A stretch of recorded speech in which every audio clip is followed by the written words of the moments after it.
अस्सलामुअलैकुम। साक्षी खबर में आपका इस्तकबाल है। आज 17 मुहर्रम है। सुर्खियों से पहले सुनते हैं हदीस शरीफ। बिस्मिल्लाहिर्रहमानिर्रहीम। हज़रत उम्मे सलमा रज़ियल्लाहु ताला अन्हा से रिवायत है, रसूलुल्लाह सल्लल्लाहु अलैहि वसल्लम ने फरमाया, जो शख्स चांदी के बर्तन में पीता है वो अपने पेट में जहन्नुम की आग के घूंट उतारता है। और अब सुर्खियां। अश्वेतापुरम सिज में एटीसी टायर कंपनी का जगन ने किया इफ्तिताह। मुख्तलिफ कंपनियों का रखा संग बुनियाद। 11:30 बजे दिन तेलंगाना रियासत कौमी तराने की आवाज से गूंज उठी। केसीआर ने एबिट्स पर पढ़ा कौमी तराना। बिहार की नीतीश कुमार काबीना में तोसी। आरजेडी के 16, जेडीयू के 11 और कांग्रेस के 2 अरकान काबीना में शामिल। इंडो तिब्बतियन बॉर्डर पर पुलिस बस खाई में गिर गई। 6 जवान हलाक, दीगर 25 जख्मी, 10 की हालत नाजुक।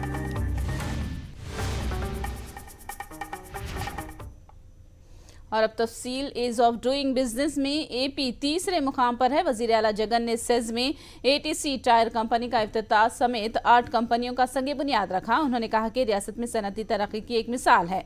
वजीर आला ने कहा कि रियासत में सनतों के क़याम में हुकूमत मुकम्मल तावन कर रही है। जगन ने दावा किया कि 3 सनती राहदारी वाली एपी वाहिद रियासत है। वजीर आला ने कहा कि बंद हो रही एमएसएमई सनतों की मदद की जा रही है। जगन ने कहा कि अडानी और अंबानी जैसी बड़ी कंपनियां अब एपी का रुख करने लगे हैं। अनकापल्ली के अश्वेतापुरम सेज में कायम करदा एटीसी टायर कंपनी का जगन ने इफ्तिताह अंजाम दिया। साथ में दीगर कई कंपनियों का संग बुनियाद भी रखा। పారిశ్రామిక రంగంలో అడుగులు పడతా ఉన్నాయి। ఈజ్ ఆఫ్ డూయింగ్ బిజినెస్ లో మనం ఈ రోజు దేశంలోనే నెంబర్ 1 రాష్ట్రంగా గత 3 సంవత్సరాలుగా మనమే అవార్డు తీసుకుంటా ఉన్నాం। మొట్టమొదటిసారిగా ఈసారి is of doing business certification చేసే ముందు మొట్టమొదటిసారిగా ఈ 3 సంవత్సరాలలో ఆ సర్టిఫికేషన్ ఇచ్చే తీరును కూడా మార్చారు। ఆ సర్టిఫికేట్ ఇచ్చేటప్పుడు ఆ రాష్ట్రంలో ఉన్న పారిశ్రామికవేత్తలతో వాళ్ళ అభిప్రాయాలను కూడా కనుక్కొని వాళ్ళ అభిప్రాయాలను కూడా పరిగణనలోకి తీసుకొని ఆ అభిప్రాయాలకు అనుకూలంగానే ఈజ్ ఆఫ్ డూయింగ్ బిజినెస్ ర్యాంకింగ్ను రూఢీ చేస్తూ ఉన్నారు। అటువంటి నేపథ్యంలో అటువంటి రూల్స్ మార్చిన నేపథ్యంలో ఆంధ్ర రాష్ట్రం గత 3 సంవత్సరాలుగా వరుసగా నెంబర్ 1 స్థానం తీసుకుంటా ఉంది అని చెప్పి కూడా గర్వంగా కూడా చెప్తా ఉన్నా। वज़ीर आला जगन ने कहा कि मुल्क से गरीबी दूर करना है तो नौजवानों को रोजगार फराहम करना होगा और एपी में भारी पैमाने पर सरमायाकारी के जरिए बड़े पैमाने पर रोजगार के मौके खुल रहे हैं और 75% मौके मुकामी अफराद को ही हासिल होंगे। ప్రాంతం అభివృద్ధి చెందాలి అనంటే ఒక ప్రాంతం బాగుపడాలి అనంటే చాలా అవసరం ఆ ప్రాంతంలో మన పిల్లలకు మెరుగైన ఉద్యోగాలు అందడం చాలా అవసరం। అలా ఆ ప్రాంతంలో చదువుకున్న మన పిల్లలకు మంచి ఉద్యోగాలు ఇక్కడే మనం ఇప్పించగలిగితే పేదరికం నుంచి మన పిల్లలు బయటకు పడే పరిస్థితులు ఇంకా మెరుగవుతాయి। దీనికోసం ప్రభుత్వం పరంగా మనం చేయాల్సినవన్నీ కూడా వేగంగా అడుగులు ముందుకు వేస్తా ఉన్నాం। ఎందుకంటే ఏకంగా 75% ఖచ్చితంగా లోకల్ వాళ్ళకే ఉద్యోగాలు ఇవ్వాలి అని చెప్పి ఏకంగా చట్టం చేసిన ప్రభుత్వం మనది। ఆ చట్టం చేస్తూ ఉండగానే ఆ చట్టంతో పాటు మనందరి మీద కూడా ఒక బాధ్యత, ఒక రెస్పాన్సిబిలిటీ కూడా మన భుజస్కంధాల మీద ఉంది అన్నది కూడా మనం మర్చిపోకూడదు। ఏ పారిశ్రామికవేత్త అయినా కూడా ఆంధ్ర రాష్ట్రానికి రావడానికి సంతోషపడాలి। ఏ చిన్న సమస్య అయినా కూడా దాన్ని పెద్దది చేయకుండా దాన్ని పరిష్కరించే దిశగా అడుగులు వేయడానికి అందరం కూడా నడుం బిగించాలి। एटीसी टायर के सीओओ अनिल ने कहा कि हुकूमत की जानिब से उन्हें बेहतर ताउन हासिल हो रहा है। एपी हुकूमत की ease of doing business policy के सबब तमाम इजाज़तें जल्द मिल जाने से 30 महीने के प्रोजेक्ट को महज वो 13 महीनों में तकमील कर पाए। so refreshing that yesterday actually government authorities was following up to take the license. So we said we are very, very busy, but they said no, please come and collect your license. So that is very, very welcoming. So when Andhra is stated as number one, there is a great deal of bureaucratic support which is available to the industry, and that is the only reason that we could make our first hire in 15 months in place of 30 months.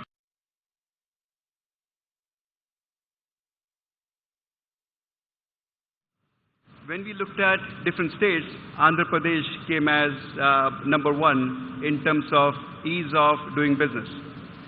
And most people think about Gujarat or some other states, but we not only have seen it, but experienced that firsthand as to what Andhra Pradesh can do to make it number one in terms of ease of doing business. Couldn't have come any faster.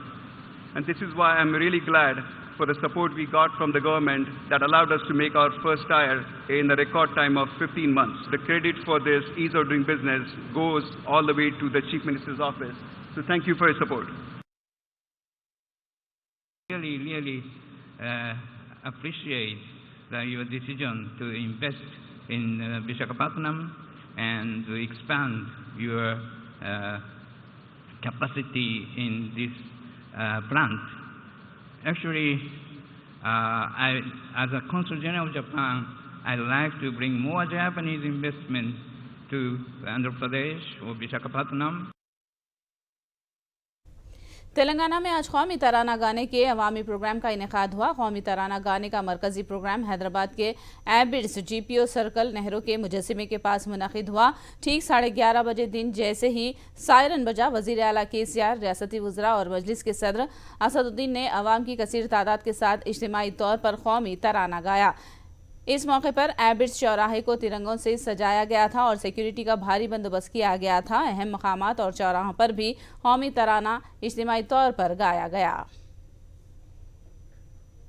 जनगण मन अधिनायक जय हे भारत भाग्य विधाता, पंजाब सिंध गुजरात मराठा द्राविड उत्कल बंगा, विंध्य हिमाचल यमुना गंगा उच्चल जलधि तरंगा, तव शुभ नामे जागे तब शुभ आशीष मागे, गाहे तब जय गाथा, जनगण मंगलदायक जय हे भारत भाग्य विधाता, जय हे जय हे जय हे जय जय जय जय हे।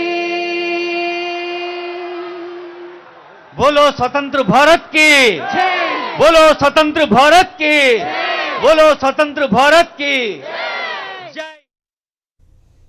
कोठी खवातीन कॉलेज में तलबा और तालिबात की कसीर तादाद जमा होकर कौमी तराना पढ़ा। एक आवाज़ में हज़ारों की तादाद में कौमी तराना पढ़ने से हुब्बुल वतनी का एक नया जोश पैदा हुआ है। तलबा ने इंतहाई खुशी का इजहार करते हुए कहा कि उनके एहसास को लफ्ज़ों में बयान नहीं किया जा सकता।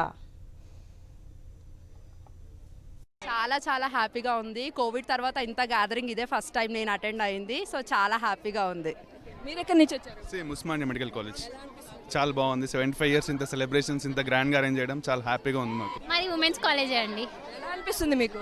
చాలా హ్యాపీగా ఉంది మా కాలేజ్లో ఈ సెలబ్రేషన్స్ చేయడం, దట్టు యూనివర్సిటీ అయిన తర్వాత ఫస్ట్ టైం ఇది చేస్తున్నారు కాబట్టి చాలా హ్యాపీగా ఉంది. గూస్ బాంబ్స్ కాదు, అది మనం వర్ణన చేయలేమన్నమాట ఆ ఫీలింగ్ని. మా వర్డ్స్లో అంటే ఎంఏ తెలుగు పీపుల్ వర్డ్స్లో చెప్పాలంటే వర్ణనాతీతం ఈ situation. It's like proud moment అని చెప్పొచ్చు. వెరీ హ్యాపీ, ఎక్స్ప్రెస్ చేయలేం. ఫ్లాగ్ హోస్టింగ్ అయిన తర్వాత నెక్స్ట్ డే ఇంత బ్రహ్మాండంగా సామూహికంగా మన స్టూడెంట్స్ తోటి, అంటే యాక్చువల్గా స్టూడెంట్స్ ఏంటి దేశభక్తి అంటే ఏంటి అనేది పిల్లలకి చాలా ఈ రోజున బాగా తెలిసింది. అసలు మన దేశంలో ఇంకా ఏం చేయాలి అన్నది పిల్లలకి చాలా అర్థమైపోయింది. ఎంత డెవలప్ చేయాలి, ఇంకా నర్సింగ్ ప్రొఫెషన్లో చాలా డెవలప్మెంట్స్ ఈరోజు మాకు ఇంకా అంటే అర్థమైపోయింది. నర్సింగ్ పిల్లలకి ఇంకా ఏంటి స్వతంత్రంగా అంటే మేము మెడికల్ ఎడ్యుకేషన్ మాకు టైం అది దొరకదు, అంటే వీఆర్ ఇన్ క్లినికల్స్ 24 hours కాబట్టి ఈ రోజున చాలా ఏంటి అన్నది బాగా సంతోషకరంగా ఉంది. స్వాతంత్ర దినోత్సవం 75 years కంప్లీట్ చేసుకుంది కాబట్టి చాలా హ్యాపీగా ఉంది. हैदराबाद के मुख्तलिफ मुकामात पर आज इज्तिमाई तौर पर कौमी तराना गाया गया। कौमी तराना गाने में दीनी मदरसों के बच्चों ने भी हिस्सा लिया। अंबरपेट और दूसरे मोहल्लों में दीनी मदरसों और दरसगाहों के बच्चों ने कौमी तराना पढ़ा।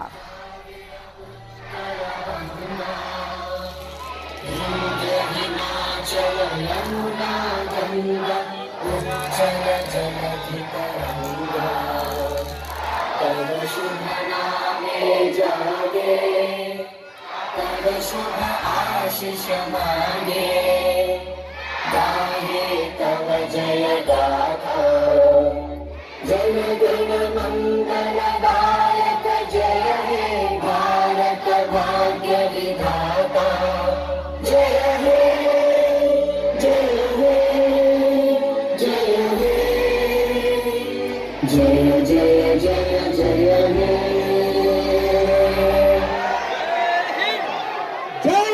स्वतंत्र भारत की, जय बोलो स्वतंत्र भारत की, वंदे वंदे।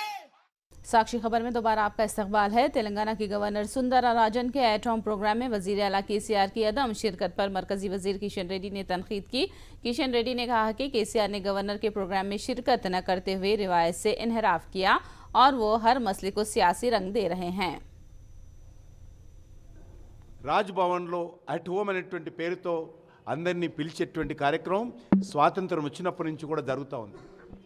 అనేక రాష్ట్రాలలో చివరకు ఢిల్లీలో రాష్ట్రపతి భవన్లో కూడా జరుగుతాయి. మరి గవర్నర్ నిర్వహించినటువంటి కార్యక్రమంలో మొట్టమొదట రావాల్సినటువంటి వ్యక్తి ముఖ్యమంత్రి గారు. వీరు కూడా ఈ కార్యక్రమాన్ని కూడా నిన్న వారు రాకుండా పూర్తిగా మరి సాంప్రదాయాలను కాలరాచేటువంటి ప్రయత్నము, రాజకీయంగా ప్రతి విషయాన్ని ఆలోచించడము, తనకు కాళ్ళ కింద భూమి కదిలిపోతుందనేటువంటి భయంతో తన కొడుకు ముఖ్యమంత్రి కాడేమనేటువంటి ఆందోళనతో అనేక రకాల తప్పుడు ఒక తప్పు మీద ఇంకో తప్పు చేస్తూ ఉన్నారు. పూర్తిగా భారతీయ జనతా పార్టీ బలపడుతున్నటువంటి నేపథ్యంలో ప్రధానమంత్రి గారి పైన కేంద్ర ప్రభుత్వం పైన అనేక రకాల విష ప్రచారం చేస్తూ ఉన్నారు.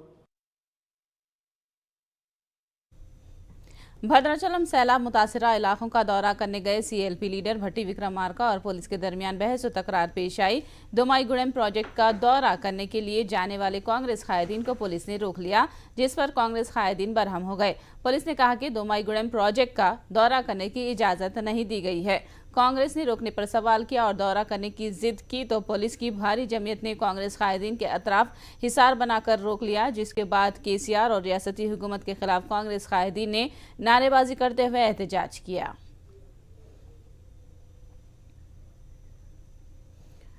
मुनगुड़ ज़िमनी इंतखाब से मुतालिक कांग्रेस ने अपनी सरगर्मियां तेज कर दी है। आज शाम कांग्रेस उमर के इंचार्ज मानिक्यम ठाकुर हैदराबाद आ रहे हैं, जो मुनगुड़ के तमाम सीनियर कांग्रेस कायदीन से मुलाकात करेंगे। साथ में आज शाम तमाम अजला के सुदूर से मुलाकात करके कल सुबह मुनगुड़ के लिए हिकमत अमली साज कमेटी से गांधी भवन में मुलाकात करेंगे। रेवंत कोरोना का शिकार होने के तनाजुर में तमाम उमूर का मानिक्यम ठाकुर जायजा लेंगे।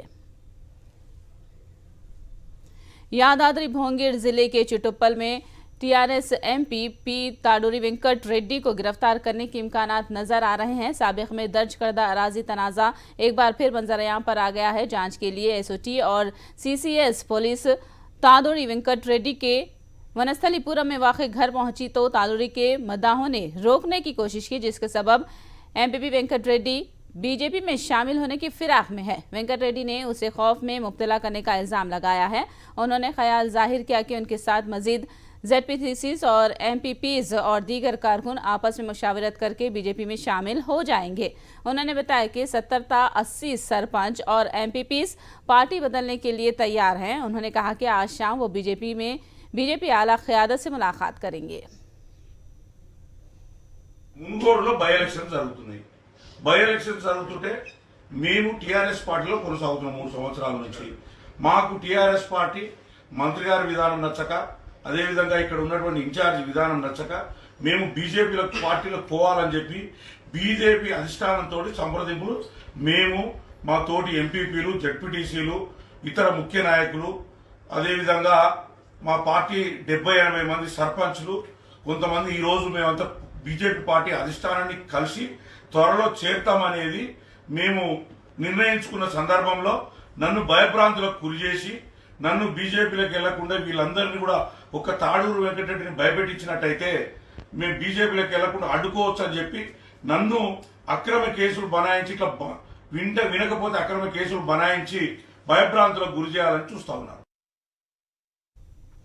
वाइजाग स्टील प्लांट से मुताल्लिक चिल्लर सियासत किए जाने पर एमपी एमवी सत्यनारायण ने शदीद बरहमी जाहिर की। उन्होंने कहा कि स्टील प्लांट से सरमायाकारी को हुकूमत ने वापस लेने का फैसला करने के बाद से वायएसआर कांग्रेस तमाम पार्टियों के ताउन से तहरीक चला रही है। मरकजी हुकूमत के फैसले के खिलाफ विशाखा स्टील प्लांट मुलाजिमीन की जानिब से की जा रही 36 घंटे की हड़ताल की एमपी एमवी सत्यनारायण ने तायद की। वज़ीर आला जगन के खिलाफ नाजेबा जुबान दराजी करने पर खामोश नहीं बैठेंगे। रियासती वजीर गुड़ीवाड़ा अमरनाथ ने ये बात कही। अनकापल्ली के वायएसआर कांग्रेस दफ्तर में गुड़ीवाड़ा अमरनाथ ने बात करते हुए आज़ादी से मुताल्लिक पवन कल्याण के बयान पर सवाल किया कि पवन कल्याण को इंतखाब लड़ने की आज़ादी कब आएगी।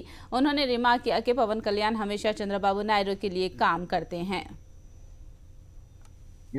రాష్ట్రంలో ప్రజలకేదో నష్టం జరుగుతున్నట్టు ప్రజలనేదో వైఎస్ఆర్ కాంగ్రెస్ పార్టీ ప్రభుత్వం ఇబ్బంది పెడుతున్నట్టు ఈ రకమైనటువంటి వ్యాఖ్యలను చేశారు. ఒక విషయాన్ని ఈరోజు చెప్పదలుచుకున్నా. ఈరోజు దేశానికి స్వతంత్రం వచ్చి 75 సంవత్సరాలు పూర్తయింది. మీ జనసేన పార్టీకి తెలుగుదేశం పార్టీ నుంచి స్వతంత్రం వచ్చిందా లేదో ఒకసారి పవన్ కళ్యాణ్ సమాధానం చెప్పాలి. భారతీయులందరూ కూడా దాదాపు 140 కోట్ల మంది భారతీయులు ఈరోజు స్వతంత్ర దినోత్సవాన్ని జరుపుకున్నటువంటి తరుణంలో నువ్వు చేస్తున్నటువంటి రాజకీయాలకి ప్యాకేజ్ రాజకీయాలకి స్వతంత్రం వచ్చిందా లేదో చెప్పాలి. నీ సొంత నిర్ణయాలకి నీకు స్వతంత్రం వచ్చిందా లేదో చెప్పాలి. ఇవన్నీ చెప్పడం మానేసి జగన్మోహన్ రెడ్డి గారి గురించి, రాష్ట్రంలో వైఎస్ఆర్ కాంగ్రెస్ పార్టీ ప్రభుత్వం గురించి, రాష్ట్రంలో ఉన్నటువంటి మంత్రుల గురించి, ఈ రాష్ట్రంలో ఉన్నటువంటి వైఎస్ఆర్ కాంగ్రెస్ పార్టీ నాయకత్వం గురించి మాట్లాడడం అనేటువంటిది ఈరోజు చాలా హాస్యాస్పదంగా ఉంది. बिहार में नीतीश कुमार हुकूमत काबीना में तौसी की गई है। नीतीश की 31 रुकनी काबीना में बेशतर वज़रा का ताल्लुक तेजस्वी यादव की पार्टी आरजेडी से है। गवर्नर फगू चौहान ने वज़रा को हलफ दिलाया। 31 रुकनी काबीना में 16 वज़रा का ताल्लुक आरजेडी से है, जबकि जनता दल यूनाइटेड के 11 हैं। वज़रा की हलफबरदारी के बाद उन्हें बहुत जल्द कलमदान हवाले किए जाएंगे। काबीना में कांग्रेस के 2 MLAs जितिन राम मंझी की हिंदुस्तानी अवाम मोर्चा पार्टी के एक MLA और एक आज़ाद MLA सुमित कुमार को भी काबीना में शामिल किया गया है। जम्मू कश्मीर में इंडियन तिब्बतियन बॉर्डर पुलिस की गाड़ी खाई में गिर जाने से ITBP के 6 जवान हलाक हो गए हैं। बस ITBP के 37 जवानों को लेकर जा रही थी। यह हादसा चंदनवरी में और फलगाम के दरमियान पेश आया है। 25 जवानों के जख्मी होने की इतला है और 10 शदीद जख्मी बताए गए हैं। जख्मियों को हेलीकॉप्टर की मदद से श्रीनगर के अस्पताल में इलाज के लिए मुंतकिल किया गया है। 19 एम्बुलेंसों ने राहत के कामों में हिस्सा लिया है। हमारे जवान आज वापस लौट रहे थे चंदनवाड़ी से पहलगाम की तरफ, और लगभग पहलगाम से 6 किलोमीटर पहले जो बस थी उस पर चालक का नियंत्रण खोया। कारणों का पता बाद में लग पाएगा, लेकिन लगभग 40 लोग सवार थे, जिसमें कि ITBP के 37 जवानों की मुझे सूचना है जो उस बस में सवार थे। और ये बस नीचे गिरी है लगभग 60 मीटर रिवर बेड पे, और बस काफ़ी क्षतिग्रस्त हो गई। बस के साथ जो आगे पीछे हमारे जवान चल रहे थे, जो बसें चल रही थीं, और बाकी का भी जो हमारा कॉन्वॉय था, उसमें जवानों ने रश किया और लोगों को तुरंत निकाला, और लोगों को कोशिश की कि कम से कम नुकसान हो। उनको ऊपर सड़क मार्ग पे लाया गया और वहाँ से एम्बुलेंसेस के माध्यम से हॉस्पिटल्स में भेजा गया है। दुर्भाग्यपूर्ण तरीके से हमारे 6 जवानों की इसमें मृत्यु की मुझे भी सूचना मिली है। जम्मू कश्मीर के सूफियान में असखरियत पसंदों के हमले में एक कश्मीरी पंडित हलाक हो गया, जबकि उसका भाई फायरिंग में शदीद जख्मी हो गया है। कश्मीरी पुलिस के मुताबिक सूफियान के चूटीपुरा के सेब के बागीचे में असखरियत पसंदों की फायरिंग की, जिसके नतीजे में एक कश्मीरी पंडित हलाक और दूसरा शदीद जख्मी हो गया। साबिक वजीर आजम अटल बिहारी वाजपेयी की समाधि पर सदर जमहूरिया द्रौपदी मुर्मू और वजीर आजम नरेंद्र मोदी ने हाजिरी दी और आंजहानी वजीर आजम की बरसी के मौके पर उन्हें खिराज पेश किया। उत्तर प्रदेश में यौम आज़ादी तकरीब जोश खरोश के साथ मनाई गई। लखनऊ में वाक़ इस्लामिक सेंटर ऑफ इंडिया के फिरंगी मोहल्ली मदरसे में यौम आज़ादी तकरीब का इनेकाद किया गया। दीनी मदरसों के असातिज़ा तलबा ने यौम आज़ादी तकरीब में हिस्सा लिया और मुजाहिदीन आज़ादी को खिराज पेश किया।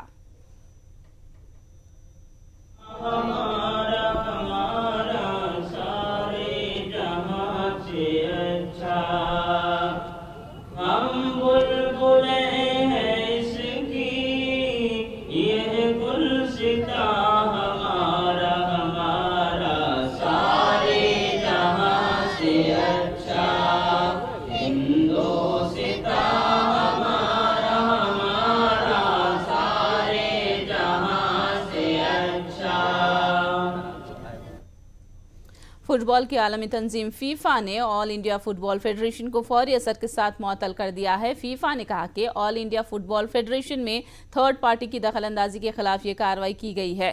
फीफा की इस कार्रवाई से अक्टूबर 2022 में होने वाला फीफा आलमी कप का इनेकाद खतरे में पड़ गया है। बहुत ही दुर्भाग्यपूर्ण है। ये बहुत बड़ी बात है इंडिया के लिए। भारतवर्ष एक इतना बड़ा देश है और बहुत बड़ा हब है। हब मीन्स अगर आप फुटबॉल का अगर देखते हैं पूरे वर्ल्ड में, तो भारत एक ऐसा देश है जो तरक्की कर रहा है अब आस्ते आस्ते, और फीफा ने बहुत गलत कदम उठाया है। ये होना नहीं चाहिए। फीफा नो डाउट कभी पैसे देती है फेडरेशन को चलाने के लिए, लेकिन उससे कोई फ़ायदा नहीं। जब तक इंडियन गवर्नमेंट इन्वॉल्व नहीं होगा, स्पोर्ट नहीं बढ़ेगा। हमारे देश में बहुत अच्छे अच्छे प्लेयर्स हैं, लेकिन फुटबॉल में बढ़ावा नहीं मिल रहा। जो फीफा का, हमारे ऑल इंडिया फुटबॉल फेडरेशन का एक आर्टिकल 26 में एक रूल है कि कोई भी एक एज लिमिट का है, 70 साल से ऊपर वो इलेक्शन नहीं लड़ सकता। जब कॉन्स्टिट्यूशन के अंदर आपका अमेंडमेंट कर रखा है, सब कुछ है, तो आप कैसे वो गलत कदम उठा रहे हैं? तो ये ठीक बात नहीं है। एक दो ऑफिशियल्स के लिए पूरे देश को अगर आप ताक पे रखें, वो बहुत खराब बात है। स्टेट बैंक के कर्जदारों को एक और झटका लगा है। बेंचमार्क लैंडिंग शरह में आधे फीसद का इजाफा करने का ऐलान किया है। बैंक की जानिब से किए गए ताज़ा फैसले से तमाम अक़साम के कर्जदारों पर शरह सूद का इजाफी बोझ पड़ेगा। याद रहे कि पिछले 3 महीनों के अंदर तीसरी बार शरह सूद में इजाफा किया गया है।